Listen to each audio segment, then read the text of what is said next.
In today's movie recap, we're taking a trip back to 2008 to uncover the thrilling and action-packed film, Terra. This film is packed with adrenaline-pumping moments and suspenseful twists, so buckle up as we dive into the story. Our journey begins on the frigid hills of a desolate island, where our protagonist villain is struggling to find a haven amidst the harsh environment. With the wind howling and the snow biting at his heels, he must summon all his survival instincts to endure the relentless elements and find refuge from the storm. Little does he know that this is just the calm before the storm, and his journey towards safety is fraught with unforeseen dangers and thrilling escapades. Exhausted and battered, villain trudges through the unforgiving terrain, his feet carrying him for miles across the icy landscape. Fate, however, has other plans, and he slips, plunging into the freezing river. The current carries him downstream, a brief respite from his arduous journey before he manages to haul himself out, determined to press on. Eventually, his weary body forces him to stop for rest.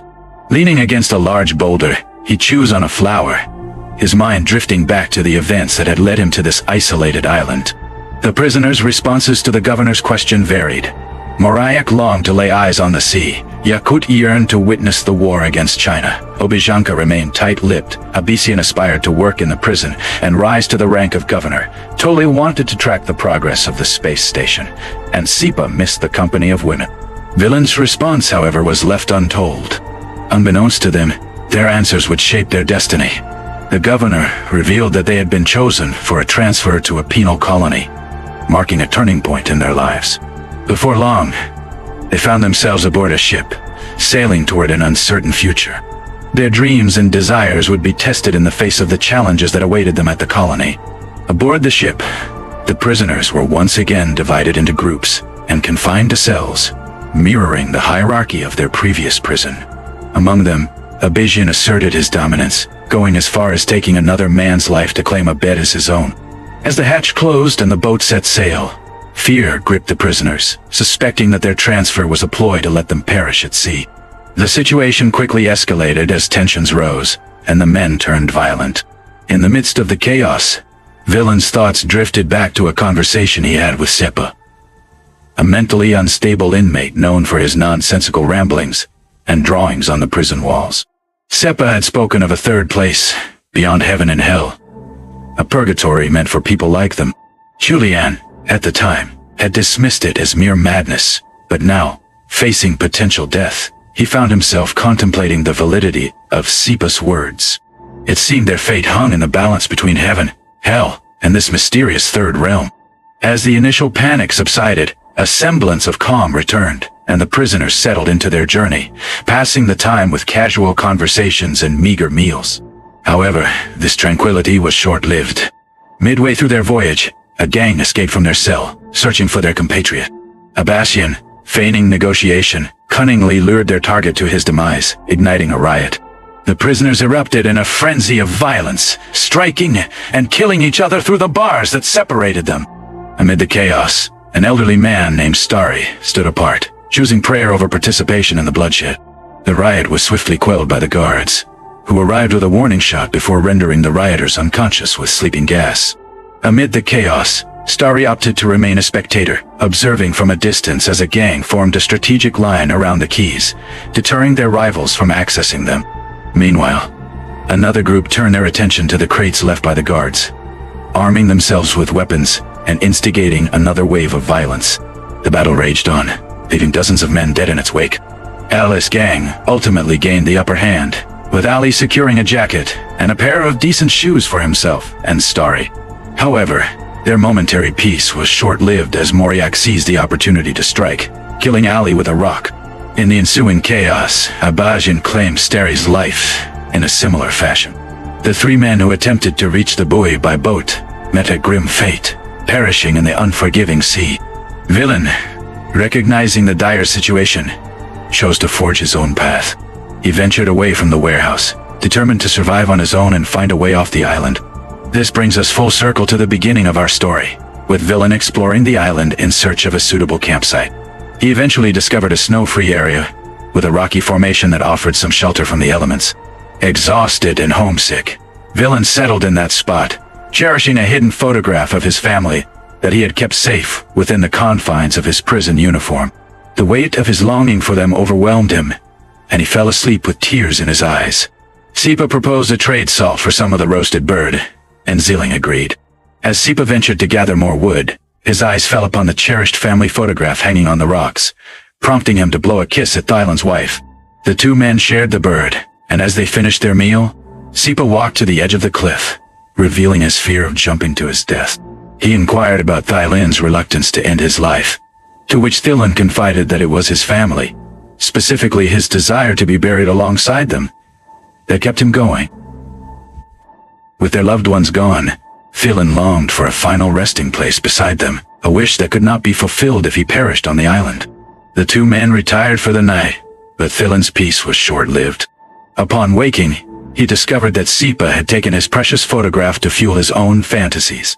Enraged, Thailand unleashed his fury, beating Sipa and pushing him off the cliff. Yet, fate spared Sipa once more, as he fell not into the ocean but onto a hill just below the cliff's edge. Despite their clash, Thailand and Sipa formed an unlikely partnership, exploring the island together. Sipa, easily entertained, amused himself with the trash he scavenged from the water, while Villain, the pragmatist, focused on fishing. Their exploration yielded an unexpected discovery: an aquatic centipede, a creature that sent shivers down Sipa's spine. It was during their search that Villain stumbled upon something extraordinary: a piece of a seaplane nestled among the rocks. Intrigued, he ventured further up the hill, and his eyes widened at the sight of the entire plane. Hope ignited within him, for he possessed the skills of a pilot, and the prospect of flying the plane off the island sparked a glimmer of optimism. However, the reality of their situation soon set in, as they realized the plane could not be moved by just the two of them. With heavy hearts, they returned to their makeshift shelter, their minds swirling with thoughts of escape and the challenges that lay ahead. Dylan, ever resourceful, ignited a fire using matches he had procured from the warehouse. Unbeknownst to him, the matches emitted a toxic smoke that threatened their well-being. Dylan, aware of the danger, moved away from the fire, dragging the sleeping Sipa to safety. Sipa, initially unresponsive, eventually stirred, thanks to Thailand's persistent efforts to rouse him. However, Sipa's words remained incoherent, and Thailand recognized the looming threat of the bitter cold. With their survival at stake, the two men decided to return to the base, hoping to acquire coal to fuel a safer fire. Exhausted from their journey, Villain and Sipa reached the coal box, seeking warmth and solace by the remnants of a fire. The bitter cold had crept into their bones, and they could not resist the temptation to lay down and rest by the flickering flames. Their slumber, however, was brief, as Sipa was abruptly awakened by distant noises. The gang was approaching with their latest captive, intending to roast him. Sipa, driven by survival, darted behind a rock to hide, but his concern for Thine prompted him to return to the fire, determined to rescue his companion. Unfortunately, his efforts were in vain, as Abolishing's men swiftly captured them both. Villain and Sipa were brought back to the base, where Abolishing contemplated an appropriate punishment for their act of defiance, running away with supplies upon their arrival. Yakut, attempting to plead their case, reminded Abolishing of their allegiance during the ship fight. This intervention, however, drew Estonet's ire, who responded with a barrage of insults.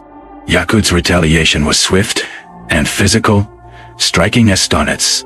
This bold action united the gang against him, resulting in a collective assault.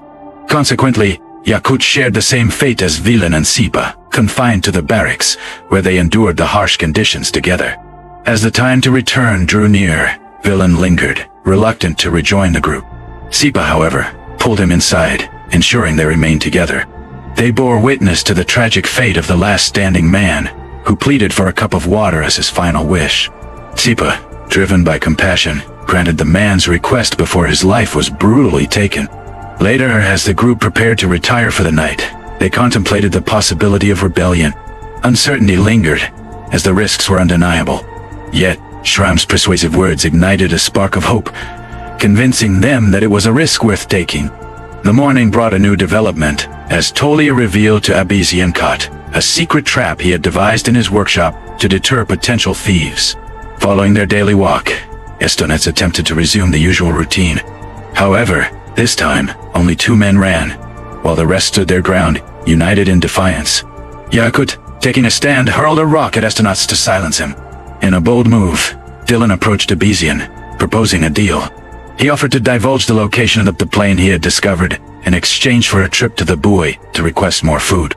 Abolishing, intrigued, accepted the bargain, and Thielund, accompanied by 2 other men, set sail.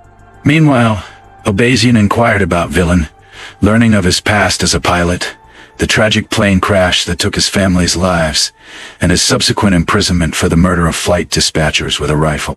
Abolishing interpreted Villain's crime, classified as murder in a state of severe emotional distress, as an indication of a guilty conscience.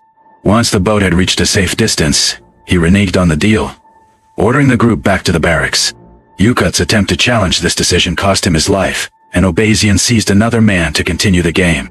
The group had no choice but to run back to the barracks, aware that engaging in a fight against Abolishing's armed men would be unwise.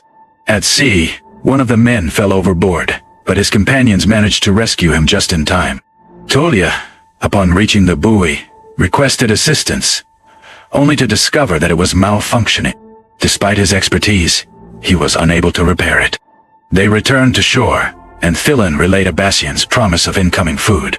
Abolishing, skeptical, dismissed this claim due to the absence of a green confirmation light.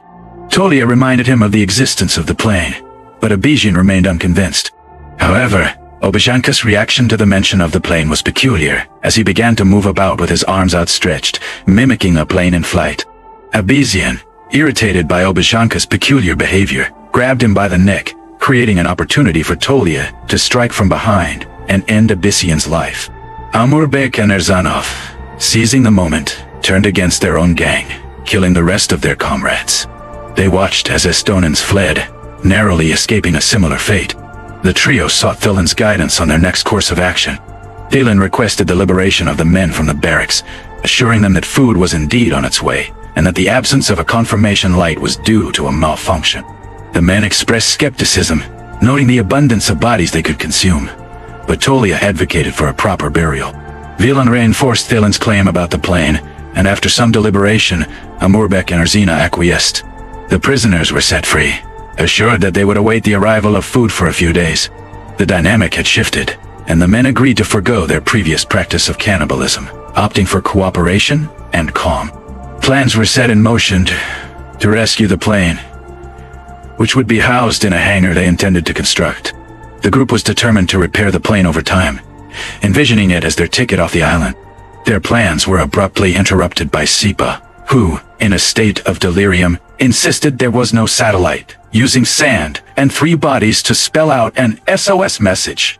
Time passed, and as Stonets returned to the base, the new rules promoting peace prevailed, leading the group to temporarily set aside their grievances and share their food with him. Villain, a man of his word, led a group of men to the plane, their spirits lifting as they confirmed his honesty. Together, they disassembled the plane for easier transport, carrying the pieces back to the base. Their labor was soon rewarded with the arrival of Marta and a contingent of guards. The guards employed gas to maintain control. But Villain was granted an audience with Marta, where he discussed the list of requested supplies.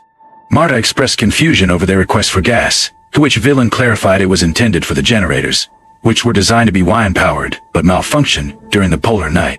In reality, the gas was destined for the plane, a fact they kept from her.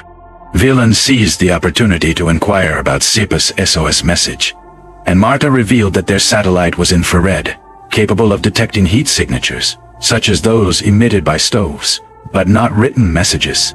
She also probed Villain about the group's activities away from the base, and he replied that they had been fishing. Marta questioned Villain's claim about fishing, citing the absence of fish in the area. Villain, quick on his feet, fabricated another lie, stating they had been consuming the aquatic centipede-like creatures, a revelation that shocked Marta. The officials also inquired about the number of surviving colonists from the original 206, a question Dylan found suspicious given their satellite surveillance. Dylan informed them that 87 remained, many of whom were ill, but none wished to abandon the project and return to prison. Before their departure, Marty granted Dylan a personal request, to which Dylan asked for additional supplies to support the group. With the new supplies delivered, Villain and his men tested the gas in the plane, hidden in the hangar, and were delighted to find it functional. Their attention then turned to the arrival of a new group of American prisoners, led by a formidable man with whom Thillen attempted to shake hands. The encounter between the two groups was fierce and ruthless, with neither side holding back. Sipa, concerned for Thillen's safety, dragged him away to the workshop, seeking refuge. An American pursued them but met his demise upon triggering Tolia's trap. Erzanov bravely faced the American leader, but found himself overpowered. Just as Erzanov's life hung in the balance, Amarbek intervened, taking the leader's life instead. The ensuing chaos resulted in the buildings catching fire, and the entire event was witnessed by the project's leaders. As the situation spiraled out of control, with over 40% of the colony perishing, Marta contacted the central office. The response was Code Naked Island, leading to the deployment of guards who mercilessly shot the remaining prisoners. Marta, in a callous act, burned Dylan's letters. Fate smiled upon a few survivors. Villain, Sipa, Erzanov, and Tolia, who had found sanctuary in the mountains and the hangar, away from the bloodshed. United, the three survivors pushed the plane out, ready to embark on their escape. However, in a surprising turn of events, Sipa bid them farewell and ran towards the hills, no longer afraid, choosing to end his life by jumping into the ocean. The remaining trio, Dylan, Erzanov, and Tolia, boarded the plane, and with Dylan's piloting skills, they successfully took off, despite the guards' relentless gunfire. Sadly, Erzanov and Tolia succumbed to their injuries, but Dylan, miraculously untouched by the bullets, soared into the sky, embracing his newfound freedom. Thank you for watching. Do not forget to subscribe, like, comment, and share. This helps us to continue. Our content is diverse and suitable for all categories.